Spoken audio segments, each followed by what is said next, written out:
Psoriasis ત્વચાને લાગતો એક લાંબા ગાળાનો રોગ છે. જ્યારે પણ સોરિયાસિસ તમને થાય છે તો એનું મૂળ કારણ એના રોગ પ્રતિકારક શક્તિની ખામી છે. આમાં થાય છે એવું કે તમારી રોગ પ્રતિકારક શક્તિ તમારી ચામડીની પરતને જલ્દીથી બનવા માટે અમુક એવા સિગ્નલ આપે છે. તો જે ચામડી નોર્મલી 60 થી 90 દિવસમાં બનીને પડ એના ઉપર આવતા હોય એ 25 થી 30 દિવસમાં ઉપર આવી જાય છે.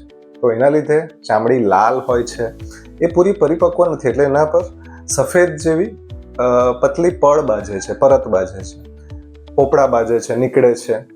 ખાસ કરીને એ માથામાં, કોણી પર, ઘૂંટણમાં, પાછળ કમરમાં નીચેના ભાગમાં આ જગ્યા પર ખાસ સોરિયાસિસ જોવા મળતું હોય છે. ખંજવાળ અમુક લોકોને આવે છે, અમુક લોકોને નથી આવતી. પણ સોરિયાસિસમાં ઘણીવાર એડવાન્સ સ્ટેજમાં સાંધાનો દુખાવો, સવારે ઉઠો તો સાંધામાં થોડી જકડન લાગે અને એના લીધે સાંધામાં દુખાવો થતો હોય છે.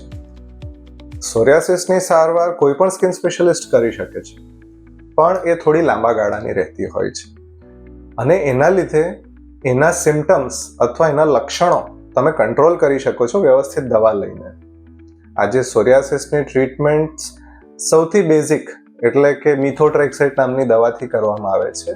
ત્યાંથી લઈને સૌથી હાઈટેક અથવા સૌથી રિસેન્ટ એડવાન્સમાં બાયોલોજિક ડ્રગ્સ આપવામાં આવે છે, જેમ કે અડાલીમુમાબ છે, સેકુકીનુમાબ છે. તો આ બધા ઇન્જેક્શન્સ અને ટેબ્લેટ્સથી એને સરસ રીતે કંટ્રોલ કરી શકાય છે.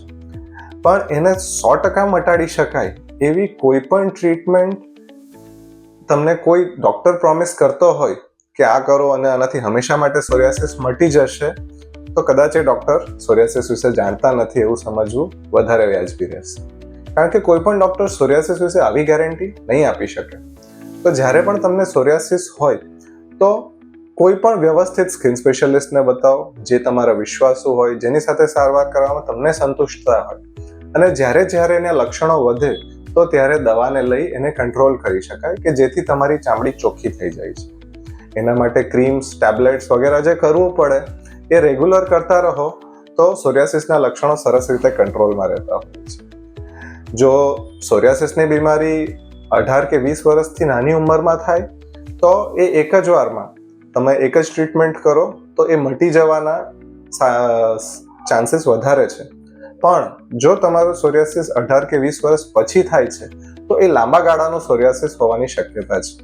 એ જ રીતે બાળકોમાં પણ સોરિયાસિસનો એક પ્રકાર જોવા મળે છે જેને કહેવાય છે ગટેડ સોરિયાસિસ, અને એ પણ લાંબા ગાળાનું સોરિયાસિસ નથી. તો સોરિયાસિસ વિશે એટલી સંતુષ્ટતા તમે મેળવી શકો કે જો એ ટૂંકા ગાળાનું છે તો એ 1 કે 2 વર્ષની સારવારમાં પૂરેપૂરું મટી જાય. પણ જો લાંબા ગાળાનું છે તો થોડું ધીરજ રાખવું અને લાંબા ગાળાની વ્યવસ્થિત સારવાર કરવી.